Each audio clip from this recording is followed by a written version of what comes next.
그러니까 수요일 날 담임 목사님께서 이제 광고를 해주셨는데 지난번 자전거 대행진 때 그때 비가 왔어요.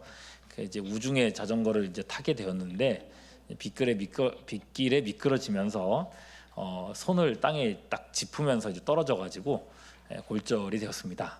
그래서 네, 이런 상태가 되었고 담임 목사님께 이제 말씀을 드렸더니 괜찮다고 하셔가지고 양해를 해주셔가지고 설교를 하게 되었고 여러분 그 손이로 그 눈이 가시겠지만은 그래도 이렇게 네, 그래도 말씀에 집중해 주시면 감사하겠습니다.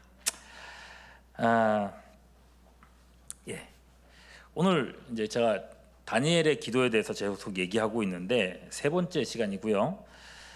제목을 좀 이상해 보이지만은 자기 객관화라는 제목으로 이제 말씀을 정했습니다. 최근에 이슬람 무장 단체, 아까 이제 우리 그 기도하신 필립 집사님도 얘기하셨지만은 이슬람 무장 단체인 하마스가 이스라엘 본토를 공격한 거 뭐 다 아시죠? 지금 이 일로 전 세계가 충격에 빠져 있습니다. 뭐 내용을 말하자면 그런 거죠. 하마스 쪽에서 이스라엘에 수천 발의 로켓포를 한꺼번에 뭐 발사를 했다고 하는데 그 이스라엘에는 왜 그거를 막는 그게 있잖아요. 아이언돔이라고 미사일 방어 체계가 있거든요. 그 웬만한 미사일들은 다 맞춰서 떨어뜨린다고 하죠. 근데 너무 한꺼번에 많은 로켓포들이 날아오니까 이 요격하는데 한계가 있었던 겁니다. 결국 이스라엘 시내가 타격을 입었죠. 그리고 동시에 그 정신없는 틈을 타서 이 무장대원 300여 명이 이스라엘 시가지 안으로 들어온 겁니다. 이스라엘 그 시가지 안에 있는 사람들은 무장을 하지 않은 사람들이죠. 그러다 보니 이 300여 명이 골목골목을 다니면서 대항할 수 없는 일반인들을 닥치는 대로 살해하고 뭐 납치하고 그랬던 거예요. 그리고 비슷한 시간대에 이스라엘 남부 사막지대에서는 또 음악 축제가 한창 열리고 있었는데 이 낙하산을 타고 내려온 이 테러범들이 관중들에게 총을 막 난사하고 쫓아다닌 거죠. 그야말로 인간 사냥을 했던 겁니다. 그래서 나중에 이제 후에 그 장소가 이제 그런 상황을 알고 취재를 갔는데 행사장 주변에서만 한 269 정도 시신이 막 무더기로 쌓여 있었다고 하죠. 그래 이런 일들 이제 상황이 어느 정도 정리가 되고 그러면서 유튜브에 이제 이런 그때 이 참상들 영상들이 이제 올라오고 있습니다. 뭐 막 입에 담기도 참 그런데 뭐 신생아 아이들 막 목을 잘라가지고 참수했던 40명 정도가 그렇게 했다 그러죠. 그리고 뭐 여자 뭐 노인들 막 끌려가는 영상들, 머리채를 쥐어잡고 막 끌려가는 영상들 뭐 이런 것들이 막 올라오고 있다고 해요. 너무너무 끔찍한 영상들이 지금 올라오고 있는데 저는 이제 그런 장면을 제가 보면은요 좀 이 간이 작아가지고 이 외상후 스트레스 장애 이런 거 생길까봐 제가 그걸 못 봅니다. 뭐 제가 그런데 어린 애들이 그런 걸 보면 어떻게 되겠습니까? 그 뭐 유튜브나 이런 걸 보면서. 그래서 미국이나 유럽 같은 데서는 어린 아이들이 한동안은 SNS를 보지 못하도록 이렇게 그 삭제하도록 그렇게 아마 권고가 있었던 것 같아요. 그런 상황입니다. 네. 근데 뭐 영상만이 아니죠. 그들이 했던 만행을 기록한 그런 언론의 글만 읽어도 막 치밀어 오릅니다. 어떻게 저게 사람인가? 저런 사람들은 살 가치가 없지, 그죠? 똑같이 갚아줘야 되고 똑같이 당해야 되고 이번 기회에 할 수 있으면 그냥 지구상에서 그냥 싹 쓸어버렸으면 좋겠다. 뭐 이런 생각이 드는 거예요. 너무 막 화가 나는 겁니다. 여러분은 어떻습니까? 뭐 똑같으시죠, 그죠? 똑같은 마음. 사람 마음이 뭐 아마 우리뿐만 아니라 대한민국의 많은 사람들도 비슷한 생각을 했던 것 같아요. 당시에 이 하마스 만행과 관련된 이 연관 검색어라고 하죠. 하마스의 만행하고 뒤에 이렇게 붙는 단어들이 있거든요. 단어들 보면요, 뭐 보복, 복수, 뭐 정의, 처단, 뭐 이런 단어들이 참 많이 붙어 있었어요. 그러니까 일반적인 대한민국 국민들도 비슷하게 느낀 감정이었던 겁니다. 이런 분노의 감정. 저런 사람들, 저런 나쁜 놈들 그냥 둬서는 안 된다. 이게 똑같은 감정이었던 거예요. 뭐 그 약간 옆으로 새는 얘기인데요. 그 아까 제가 방금 그 연관 검색어 말씀드렸잖아요. 약간 생뚱맞는 게 좀 있었어요. 이 뭐죠? 그 생뚱맞게 있다는 게 뭐냐면은 그 관련된 검색어에 보니까 종말과 관련된 단어들이 쭉 이어붙어 있더라고요. 예. 그래서 아마겟돈, 여러분 아마겟돈을 받을 거야 뭐 이런 거 아닙니다. 아마겟돈이라고 성경 요한계시록에 있어요. 곡과 마곡, 뭐 요한계시록, 최후의 전쟁, 뭐 휴거, 뭐 이런 단어들이 쭉 같이 이어붙어 있어요. 그러니까 그런 거를 이스라엘에서 전쟁이 일어나다 보니까 그런 거를 검색한 사람이 있었다는 뜻이겠죠? 검색하신 분 계십니까? 예, 뭐 있을지도 모르죠. 네. 그러니까 그래요. 이스라엘 팔레스타인 지역에서 일어난 전쟁이다 보니까 이걸 성경의 종말론하고 연결지어서 생각하는 사람들도 꽤나 많았던 겁니다. 실제로 그래서 지금 사람들이 어떤 생각을 하나 싶어가지고 제가 어떤 교회의 설교를 들어봤어요. 큰 교회인 것 같아요. 강당 크기가 크고 한 거 보니까. 근데 실제로 이번 전쟁이 아마겟돈 전쟁이다, 무슨 자식으로 얘기하시는지 모르겠는데 그렇게 말씀하시는 목사님이 계시더라고요. 왜 요한계시록에 보면은 그 세 가지 재앙이 나오잖아요. 아시죠?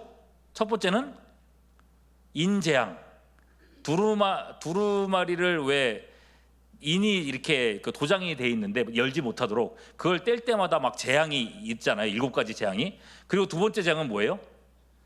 나팔 재앙이죠. 나팔이 울릴 때마다 막 3분의 1씩 막 죽는 뭐 그런 내용들. 그리고 마지막 재앙은요, 대접 재앙입니다. 대접을 쏟아놨더니 막 수많은 사람들이 죽는 그런 내용들입니다. 많은 사람들이 죽고 세상에 심판이 임하는 그런 그림들이 있어요. 세 가지 그렇게 재앙이 나오는데 이 목사님이, 그 큰 교회 목사님이 그런 말씀을 하실 줄이야. 이 세 가지 재앙이 1차, 2차, 3차 세계대전이다, 이렇게 말씀을 하시는 거예요. 그러니까 지금 이 전쟁은 무슨 전쟁이라고요? 3차 세계대전, 이제 주님 오실 날이 다 됐다, 이런 얘기를 하시는 거예요. 제가 깜짝 놀랐지 않습니까? 그 설교 듣고, 야, 뭐 이건 신학도 없고 뭐 어디서 저런 얘기를 들으셨는지, 야, 저런 얘기를 하실 것 같으면 저 큰 강단 나한테 하나 좀 물려주지, 내가 더 잘할 수 있을 것 같은데 저분보다, 막 그런 생각도 들기. 교만한가요? 죄송합니다. 네.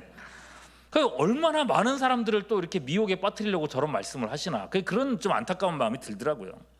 수년 전이었던 것 같아요. 제가 666 관련해 가지고 설교했던 게 있었어요. 기억하실지 모르겠는데, 여러분 또 이제 그런 거 이제 막 고개를 들 겁니다. 666 받지 마라, 뭐 무슨 뭐라 그러죠? 바코드냐, 뭐 베리칩이냐, 이런 거 이마나 여기 받으면은 뭐 구원 못 받는다, 이런 얘기하는 것도 막 돌 거예요. 이제 여러분 666 성경에 나왔잖아요. 요한계시록이라는 책 자체가 여러분 우리 보고 이거 읽고 두려워하고 겁내라 이런 의도로 주신 걸까요? 아니에요. 여러분 확실하게 아셔야 돼요. 요한계시록은요, 우리 보고 겁내고 두려워하라고 주신 책이 아니에요. 요한계시록의 핵심 주제는 뭐냐면요, 교회는 이긴다는 거예요. 하나님은 이긴다는 거예요. 하나님이 이기는데 겁낼 필요가 있어요? 없어요? 왜 겁을 내냐는 거죠. 예. 왜 요한계시록에 막 그런 막 무슨 막 용도 나오고 막 그럴까요? 그림책이에요. 그 시대 사람들, 잘 배운 사람들 많지 않았어요. 막 그런 어려운 막 내용들을 막 이해할 수 있을 만큼의 어떤 지식적인 그런 게 갖추지 않았었어요. 그런 사람들에게 하나님의 이기심, 그리고 지금 당하고 있는 고난 속에서 이기는 거, 그런 걸 얘기하려다 보니까 어떤 게 필요했던 거예요? 그림책 같은 게 필요했던 거예요. 용이 왜 나옵니까? 용이 실제 없는 짐승이잖아요.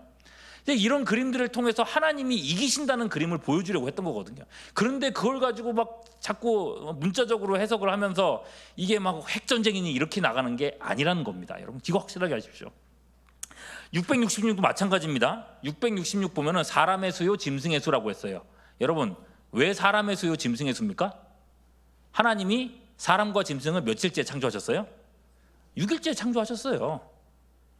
그러면 7일째, 그 6일이라고 하는 숫자가 그런 숫자고, 7이라는 숫자는 완전 숫자잖아요. 그에 반면에서 6이라는 숫자는 뭐예요? 불완전한 숫자를 얘기하는 거예요. 부족하다는 뜻이에요.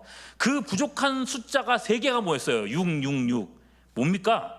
아무리 괴물 같은 소리를 내도 이 성도들을 막 죽이려고 막 죽이겠다 하고 달려들어도 아무리 해봤자 삼위 하나님을 흉내내는 짝퉁이라는 겁니다.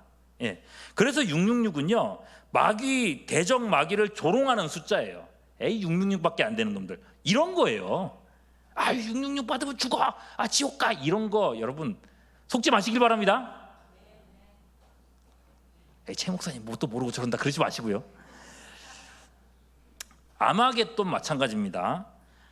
무슨 역사상 최후에 일어날 전쟁이 아마겟돈이다 그렇게 얘기하는데, 여러분 이거 문자주 해석이고요, 전혀 아닙니다. 아마겟돈이란 말은요, 무깃도의 산이라는 얘기고, 구약 성경에서 있었던 사건들을 가지고 와가지고 이렇게 빗대어서 얘기하는 표현입니다. 그러니까 이것도 뭐 전혀 그런 근거가 없는 얘기고, 이 부분에 대해서는 제가 또 따로 설교를 또 준비하고 있어가지고 조만간에 말씀드릴 기회가 있을 것 같습니다. 어쨌거나 여러분, 개혁교회 성도들이지 않습니까? 그러니까 이런저런 막 흘러가는 그런 얘기들, 교회 밖에서 흘러나오는 얘기들, 그런 전단지들, 이런 거에 절대로 흔들리지 않는 굳건한 진리 위에서는 여러분들 될 수 있기를 주님의 이름으로 축원합니다. 축원합니다. 네. 자, 오늘 얘기로 다시 돌아올게요. 이스라엘이 하마스의 이 무장단체 공격에 속수무책으로 당했던 이 잔혹한 일들 말입니다. 이게 이말리나 떨어져 있는 우리가 볼 때도 얼마나 화가 나고 막 그런 일입니까? 그러면 당사자인 이스라엘 입장은 어떨까요? 그죠? 같은 민족이고 형제고 이웃이 그런 엄청난 일을 당했는데 그 분노를 어떻게 말로 다 하겠습니까? 그냥 그런 생각이 들 것 같아요. 가자지고 뭐 누가 살든지 상관없어, 그냥 싹 쓸어서 없애버렸으면 좋겠다는 생각을 다들 하고 있을 거란 말이죠. 실제로 이스라엘은 지금 그냥 대응하겠다가 아니라 전쟁을 선언했죠. 지금까지도 엄청난 포격을 지금 가자지구에 막 쏟아내고 있습니다. 웬만해서는 이 분노가 잦아들지 않을 겁니다. 그러니 복수, 미움, 원망, 정의 구현, 이런 얘기들 매일매일 나오고 있습니다. 그리고 우리도 그런 얘기들에 동조하고 있죠. 옳은 것 같아요. 자, 여러분, 이런 상황들을 염두에 두고서 오늘 다니엘의 이제 기도를 한번 생각해 볼 수 있길 바라겠습니다. 다니엘 생각해 보면요, 최근 이스라엘이 당하고 있는 이 장면이 어쩌면 이스라엘 사람들에게 그리 낯선 장면이 아닐 수도 있겠다는 생각이 들어요. 이게 무슨 말이냐? 여러분 생각해 보십시오.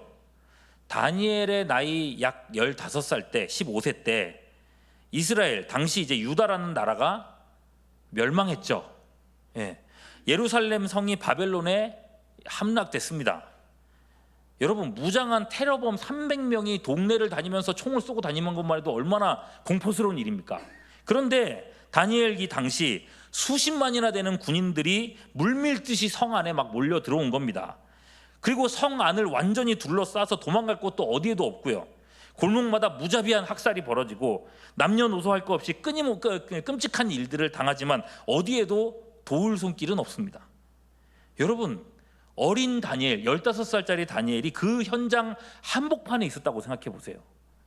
사람들의 비명소리, 칼과 창소리, 널브러진 시체더미, 불타는 집집, 여러분 산채로 막 지옥에 떨어져 가지고 있는 그런 느낌 아니었겠습니까? 그 모든 것이, 그 순간이 그 눈에 막 각인돼 있을 거예요. 그리고 그때의 기억이 포로 생활 70년 내내 80이 넘은 지금 나이대까지도 선명하게 남아 있습니다. 그래서 다니엘의 기도에 이런 내용이 나와요. 12절, 주께서 어떤 재앙이요? 어떤 재앙?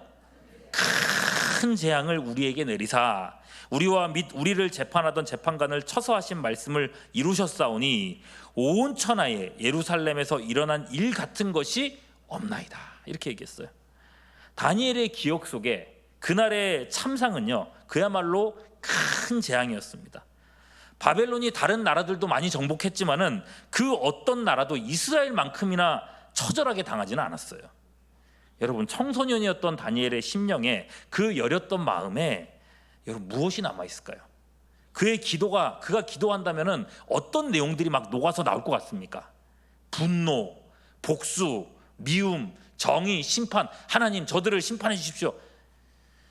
여러분, 이런 거 외치고 싶지 않겠습니까? 그런 일을 당했는데 내 민족, 내 형제 자매를 죽인 저 바벨론 저주하고 싶지 않았을까요? 정확히 이것이 오늘날 이스라엘이라는 나라가 지금 하고 있는 반응입니다. 그리고 어쩌면 이것이 우리도 같이 동조하고 있는 태도일 수도 있어요. 오로지 피해자와 가해자의 논리입니다. 한 대를 맞았으면 10대를 패주겠다. 아니, 다시는 나한테 반항하지 못하도록 완전히 짓밟아 버리겠다. 그렇게 정의를 세우겠다. 저도요, 감정적으로는 거기에 전적으로 동의합니다. 저렇게 인간 이하의 행동을 하는 사람들은 다시는 그렇게 하지 못하도록 철저하게 그냥 밟아버렸으면 좋겠다는 생각이 저희 마음속에도 있습니다. 최근에요, 이런 분노에 대해서 생각해 볼 때, 최근에 한 번씩 여러분 자녀를 키우시는 분들은 여성가족부에서 편지를 받은 일이 있으실 거예요. 특히 딸 키우시는 분들은요. 받아본 적 있는 분 있으십니까? 여성가족부에서 한 번씩 편지가 옵니다. 내용인 즉슨 성범죄자가 당신의 집 가까운데 이사 왔습니다. 조심하세요. 이런 내용이에요. 그리고 그 성범죄자 얼굴까지 그 전신샷까지 해가지고 탁 보여줍니다. 이 사진에 있어요. 여러분, 이걸 보면 어떤 느낌이 들 것 같습니까? 아이, 안심이다. 이런 사람을 보여줘서 내가 이제 피해 다니면 되겠구나, 그런 생각이 들까요? 그렇죠. 답답합니다. 난 어떻게 하라고 우리 애들은 어떻게 하라고 막 화가 나죠. 이런 사람들 그냥 다 어디 그냥 섬이나 이런 데 갖다가 놓고 절대로 우리가 안 맞췄으면 좋겠는데 왜 이런 사람을 우리 가까운 데다 두냐, 이런 생각이 들거든요. 화가 납니다. 여러분, 이런 분노가 당연한 거 아닌가? 이런 일들을 당했으면 이런 분노가 나온 게 당연한 거 아닌가? 그런데 다니엘은 어땠느냐? 다니엘은 그러지 않았다는 거예요. 오히려 이런 일을 당한 것이 마땅하다고 얘기를 하고 있어요. 이 일의 원인이 오히려 우리한테 있다고 고백합니다. 우리 죄 때문에 우리가 당한 일이라고 시인하고 있어요. 옆에서 누가 이런 식으로 얘기하면요, 이스라엘이 이런 일을 당하고 있는데 이스라엘 때문입니다, 이렇게 얘기하면은 얼마나 열받겠어요, 그죠? 그러나 여러분, 다니엘은 하나님 앞에서 지금 자기 객관화를 하고 있는 겁니다. 복수와 정의 구현 이런 거 얘기하기 전에 모든 것의 주관자이신 하나님 앞에서 언약 백성인 하나님의 백성들이 과연 제대로 살아왔는가, 우리가 과연 하나님 앞에서 제대로 살아왔는가, 이걸 질문하고 있는 거예요. 아니라는 거잖아요. 왜 이스라엘이 우리가 이런 일을 자초했다고 다니엘이 이렇게 고백하고 있는가? 다니엘이 지적하는 근거가 있어요. 3가지입니다. 첫째는 모세의 율법입니다. 뭐라고요? 모세의 율법. 두 번째는 쳐서 하신 말씀. 뭐라고요? 쳐서 하신 말씀. 세 번째는 간직하여 두신 일. 오늘 본문에 나와 있는 단어들이에요. 다니엘이 지적하는 근거들입니다. 왜 우리 잘못인가? 먼저 13절입니다. 다니엘의 근거 첫 번째는요, 모세의 율법입니다. 자, 볼게요. 모세의 율법에 기록된 대로 이 모든 재앙이 우리에게 내려왔사오나, 이렇게 얘기했죠. 그죠?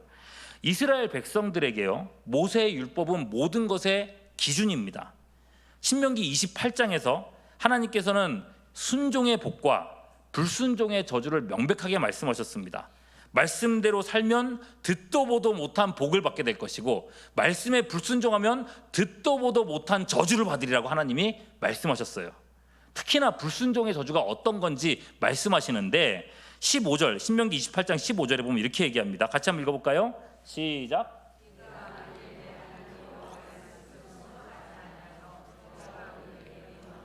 모든 명령과 규례를 지켜 행하지 아니하면 이 모든 무엇이요?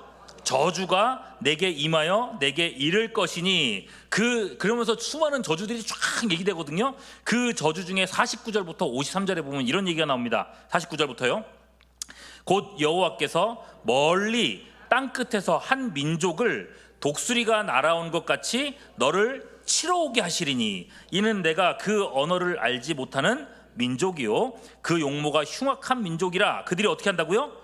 노인을 보살피지 아니하며 유아를 불쌍히 여기지 아니하며. 51절, 내 가축의 새끼나 내 토지의 소산을 먹어 마침내 너를 어떻게 한다고요? 멸망시키며 또 곡식이나 포도주나 기름이나 소의 새끼나 양의 새끼를 너를 위하여 남기지 아니하고 마침내 어떻게 한다고요? 너를 멸절시키리라. 52절, 그들이 전국에서 내 모든 성읍을 애워싸고 내가 의뢰하는 높고 견고한 성벽을 다 헐며 내 하나님 여호와께서 내게 주시는 땅의 모든 성읍에서 너를 애워싸리니. 53절, 내가 적군에게 애워싸이고 맹렬한 공격을 받아 곤란을 당함으로 내 하나님 여호와께서 내게 주신 자녀 곧 내 몸의 소생의 살을 먹을 게 없어가지고 자식의 살을 끌어먹게 만들겠다고 말씀. 얼마나 끔찍한 저주입니까, 여러분? 하나님은요, 이스라엘이라는 이 민족이 시작될 때부터 이런 일을 경고하셨습니다. 이걸 율법이라고 합니다. 그죠? 율법으로서 하나님은 경고하셨어요. 그렇다고 해서 하나님이 저주 주시겠다고 율법을 주신 건 아니죠. 하나님이 원래 주시고자 했던 것은 저주가 아니라 뭐예요? 뭘 주고 싶으셨겠어요? 자기 백성들에게 저주예요? 복이에요? 복을 주시고 싶으셨던 거예요. 그럼에도 이스라엘은요, 이 율법에서 벗어났습니다. 하나님의 기준이 분명히 있는데 복 받는 길이 있었는데 이스라엘 백성들은 거기에서 벗어났어요. 명백하게 기록된 말씀을 어겼어요. 그러니 지금 그들이 당하는 일, 그렇게 이미 경고를 했는데 그렇게 했으니 누구를 탓하겠냐고요. 그들이 남을 탓할 수 없는 첫 번째 이유는 율법이었습니다. 자, 그리고요, 그러면 모세의 율법이 좀 어려워서 잘 못 알아들어서 글로 쓰여진 거라서 해석이 잘 안 된 건가? 그래서 잘 못 알아듣고 저렇게 죄악에 빠진 건가? 그럴 수도 있겠잖아요, 그죠? 그래서 하나님은 두 번째로 말씀 사역자인 누구를 세웠을까요? 선지자를 세운 겁니다. 하나님의 말씀 기준이 무엇인지를 그 시대 사람들에게 해석하고 백성들에게 경고하는 사람으로 선지자를 세운 거예요. 12절입니다. 우리와 및 우리를 재판하던 재판관을 어떻게 해요? 쳐서 하신 말씀을 이루셨사오니. 그들에 대하여서 경고했다는 얘기예요. 그들에 대하여서 그렇게 경고했던 말씀대로 됐다는 얘기예요. 수많은 선지자들이 역사 속에 있었고 이스라엘 백성들과 지도자들에게 끊임없이 경고를 했다는 겁니다. 하나님의 말씀은 이러하다. 하나님께서 이렇게 경고하셨다. 돌이켜야 된다. 특히나 여러분, 다니엘이 마지막으로 봤던 선지자, 그리고 마지막으로 발견한 말씀 예레미야서잖아요. 눈물의 선지자라고 하잖아요. 이스라엘 백성들에게 회개하라고 그렇게 외쳐도 이런 일이 반드시 일어날 거라고 경고를 해도 누구 하나 거들떠보지 않았습니다. 오히려 그 입을 막기 위해서 얼마나 가진 모욕을 했는지 몰라요. 망하기 직전까지 그 말을 안 들었어요. 여러분, 그들에게 선지자가 있었으나 백성들은 그 말을 듣지 않았던 겁니다. 그러니 망해도 할 말이 있어요, 없어요? 망해도 싸다. 다니엘은 그렇게 얘기하고 있는 거예요. 자, 여기까지만 들어도 벌써 싸다는 생각이 들죠? 예. 그리고 마지막, 율법을 주셨고 선지자를 주셨고 다 어겼잖아요. 마지막, 하나님의 인내가 있었습니다. 뭐라고요? 여러분, 망하기 직전까지의 그 긴 시간들을 생각해 보십시오. 얼마나 오랫동안 하나님이 기다리셨는지 모릅니다. 회개하라고. 14절 말씀에 그러므로 여호와께서 이 재앙을 어떻게 했다고 그랬어요? 간직하여 두셨다가 우리에게 내리게 하셨사오니 그랬어요. 간직하여 두셨다가. 여러분, 이 표현이 굉장히 강한 표현입니다. 이게 간직하다라는 말이 샤카드라고 하는 원문 표현을 쓰는데 제가 아마 종종 이 말을 설명드렸던 것 같아요. 샤카드라는 말은요, 1차적으로 파수꾼이라는 뜻입니다. 뭐라고요? 파수꾼. 예. 파수꾼이 성을 지킨다는 의미고요. 지킨다. 그리고 그보다 더 중요한 의미로 여러분, 성전에 들어가면요, 금초대가 있습니다. 무슨 금초대라 그래요? 보통 7 금초대라고 하죠. 요렇게 해가지고 6개씩 있고 가운데 하나 있어가지고 7 금초대라고 하거든요. 금초대가 있어요. 그리고 그 등잔대에 봉우리가 있는데 이렇게 봉우리 모양으로 있어가지고 거기다 불을 붙이는데 그 봉우리를 샤카드라고 불러요. 예. 왜 샤카드로 부르는가? 여러분, 성전 등잔대 맞은편에 보면요, 떡 12개를, 진설병이라고 떡 12개를 항상 이렇게 진설해 놓겠어요. 떡 몇 개라고요? 12덩이. 자, 12덩이 떡이라고 하면은 뭘 상징하는 걸까요? 12지파겠죠. 결국 이스라엘 백성들, 언약 백성 전체를 얘기하는 거겠죠. 언약 백성 전체를 여기다가 진설해 놓고 그 앞에다가 샤카드라고 하는 이 등을 켜놨어요. 이게 무슨 뜻인 것 같습니까? 하나님께서 누구를? 이스라엘 백성을 어떻게 하고 있다고요? 지키고 계신다는 뜻이에요. 하나님이 이스라엘 백성을 지키신다, 지키고 계신다, 지켜보신다, 그런 뜻으로 샤카드라는 표현을 쓰거든요. 굉장히 강한 표현이에요. 절대로 너희를 지키겠다는 하나님의 의지예요. 그리고 그 강한 표현을 자기 백성 이스라엘을 향한 심판과 재앙에 적용하고 있다는 거예요. 하나님은요 계속해서 기다리셨습니다. 이 무시무시한 재앙을, 정말 생각하고 싶지도 않은 이 끔찍한 재앙을 어떻게든 내리지 않으시려고 기다리고 또 기다리면서 이거를 계속해서 갖고 계셨다는 거예요. 그러나 하나님이 받으신 결과물은 뭐였습니까? 14절 하반절, 우리가 그 목소리를, 말씀을 듣지 아니하였습니다. 하나님은 계속해서 말씀하셨습니다. 계속해서 경고하셨어요. 그것도 예레미야를 통해서는 어떻게 망하게 될지 그 구체적인 내용까지도 설명해 주셨습니다. 바벨론에게 망한다고 하셨어요. 바벨론에게 오히려 항복해야 너희가 그래도 행복하게 끝날 수 있다고 얘기까지 하셨는데 끝까지 그 경고를 듣지 않았어요. 하나님의 인내가 결국 끝났고 결국 그들은 그토록 비참한 결말을 맞이했던 겁니다. 뭐예요? 자초한 결과예요. 자초한 결과. 여러분, 다니엘에게는 이게 보였던 거예요. 극악무도한 일들을 당했지만은 누구를 원망할 수가 없는 겁니다. 바벨론이 이스라엘을 망하게 했다고 해서 바벨론을 미워할 수가 없는 거예요. 왜? 우리가 자초했거든. 하나님의 말씀 듣지 않았던 이 언약 공동체의 배교, 그 한 가지 때문에 다니엘은 지금 마음이 아픈 겁니다. 그 한 가지 때문에 하나님의 마음이 아프셨던 거예요. 그러고 보면요, 다시 한번 생각해 보십시오. 오늘날 저 이스라엘 나라가 지금 하고 있는 처절한 복수, 막 다 없애야 된다라고 하는 이 모습, 다니엘의 태도하고는 좀 어때 보입니까? 달라 보이지 않습니까? 다만 여러분, 제가 여기서 여러분들에게 엉뚱한 대로 화살을 돌리려고 하는 건 아닙니다. 오늘날 이스라엘도 그런 식으로 해야 된다. 오늘날 이스라엘도 자기를 돌아봐야 된다. 왜 이스라엘은 자기를 돌아보지 않고 회개 안 하냐? 왜 자기들의 하나님 앞에 자신을 낮추지 않느냐? 이런 일이 생긴 게 자기 죄 때문이라고 자기는 왜 돌아보지 않냐? 사실 설교가 그런 식으로 결론이 나야 될 것 같잖아요. 근데 여러분, 그렇지 않아요. 만일에 오늘날의 이스라엘이라고 하는 민족이 진짜 언약 백성, 참 언약 백성이라면, 참 하나님의 백성들이라면 제가 이런 지적을 하는 게 합당할 거예요. 그러나 그렇지 않습니다. 오늘날의 여러분 이스라엘은요, 하나님의 언약 백성일까요? 아닐까요? 아닙니다. 아니에요. 놀랍게도 아닙니다. 새 언약을 예수님이 주셨잖아요. 새 언약. 여러분, 새 언약은 무엇으로 제정됐어요? 예수님의 살과 피로 제정됐습니다. 그 피를 무엇으로 우리는 받아요? 오직 무엇으로? 믿음으로 받잖아요. 믿음으로 우리는 새 언약에 참여한 겁니다. 그런데 여러분, 유대인들은 어때요? 예수님 믿습니까? 안 믿어요. 예수님의 피와 살을 믿지 않습니다. 믿음이 아니라 여전히 무엇을 의지하고 있어요? 율법을 지켜야 구원받는다고 믿고 있어요. 세상이 널리고 널린 행위구원 종교가 유대교입니다.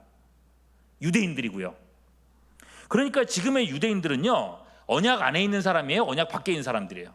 언약 밖에. 하나님 안에 있어요? 하나님 밖에 있어요? 여러분, 아브라함의 자손, 육적으로는 아브라함의 자손일지 모르겠지만 영적으로는 아브라함의 자손 아니에요. 그래서요, 이미 여러분 초대교회 때부터 유대교는 유대주의 이단이라고 이미 분류가 됐습니다. 간혹 세대주의 신학에 영향받은 사람들이 이스라엘하고 우리 뭐 한국 교회를 동일시하고 어딜 가면 막 이스라엘 깃발 흔드는 분들이 계시는데, 이스라엘과 한국은 아무 상관이 없습니다, 여러분. 한국 교회하고는. 뭐 무슨 수교를 하고 그런 상관이 있겠지만은, 오히려 유대인들은요, 예수 믿는 사람들을 형제로 여길까요? 안 여길까요? 안 여깁니다. 원수로 여깁니다. 그냥 여러분, 그러니까 세속 국가일 뿐이에요. 구약 성경을 맡았던 민족이기 때문에 우리가 이스라엘에 대해서 친밀한 감정을 느끼는 것은 뭐 맞지만은, 저도 뭐 친밀하게 느낍니다. 이스라엘에 대해서. 적어도 이슬람보다는 더 친하다고 생각을 해요. 그렇다고 해서 그들이 뭐 우리의 형제다, 그렇게 여기지는 않습니다.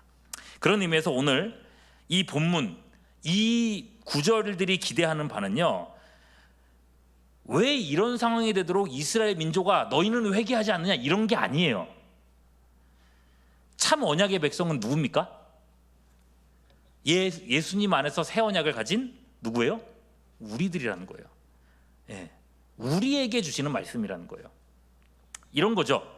왜 이런저런 어려운 일을 당하고 어려운 상황이 되도록 교회여, 성도여, 너희는 왜 회개할 줄 모르냐? 하나님의 말씀이라고 하는 기준이 있고 매주일 목사님의 말씀을 듣고 하나님의 인내로 우리를 참아주시는 일들이 지금도 있습니다. 그런데 우리는요, 여러 가지 어려운 일들을 당할 때마다, 어려운 상황 때마다 그냥 넘어가려고 합니다. 자신을 돌아보려는 생각을 하지 않습니다. 기어이 큰 어려움을 당할 때까지 자신을 방치해 둡니다. 그리고서는 그 큰 어려움에 당했을 때 이렇게 얘기합니다. 하나님은 왜 나한테 이런 시련을 주시나? 내가 무슨 그런 큰 죄를 졌다고 나한테 이런 아픔을 주시나? 이렇게 질문합니다. 아니요, 돌아보셔야죠. 크든 작든 진짜로 내가 어떤 하나님의 마음을 아프게 하는 죄를 짓고 있지는 않았는가? 하나님의 마음을 아프게 하는 습관이 내 안에 있지는 않은가? 형제를 고통에 빠뜨리고 있지는 않았는가? 아닌 말로요, 여러분, 진단이 정확해야 그에 대한 처방도 제대로 할 수 있는 거 아닙니까?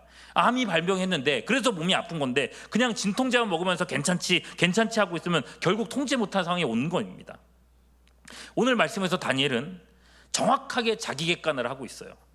뭐가 문제인지를 분명하게 알고 있어요. 그래서요, 70년 만에 포로를 회복해 주겠다는 그 은혜로운 말씀을 받아들고서도 다니엘은 뭘 했어요? 회개를 하는 겁니다. 회개할 수밖에 없었던 거예요. 여러분, 우리에게 필요한 태도가 이것입니다. 아니, 우리에게 이런 태도가 더 필요한 거예요. 주님은 복음의 출발점에서 우리에게 뭐라고 말씀하셨습니까? 회개하라, 천국이 가까웠느니라. 뭐 하라 그랬어요? 뭐 하라고요? 회개하라, 천국이 가까웠느니라. 여러분, 우리는 무슨 일을 만날 때 언제든지 우리 자신을 돌아보는 습관을 가져야 된다는 거예요. 다만 여러분, 이제 마무리할게요. 시간이, 설교 되게 짧게 준비했던 것 같은데 되게 기네. 이런 건 있을 것 같아요. 자꾸 회개하라고 하면은 여러분 마음에 부담이 있을 수도 있을 것 같아요. 회개를 어떻게 해야 될지 모르겠다. 애초에 내가 뭘 잘못했는지도 모르겠다.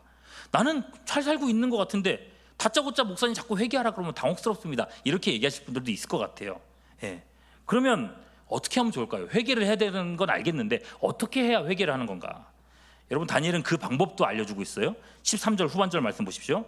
같이 읽겠습니다. 시작. 우리는부터요. 시작. 우리는 우리의 죄악을 떠나고 주의 진리를 깨달아 우리 하나님 여호와의 얼굴을 기쁘게 하지 아니하였나이다 라고 번역되어 있는데요.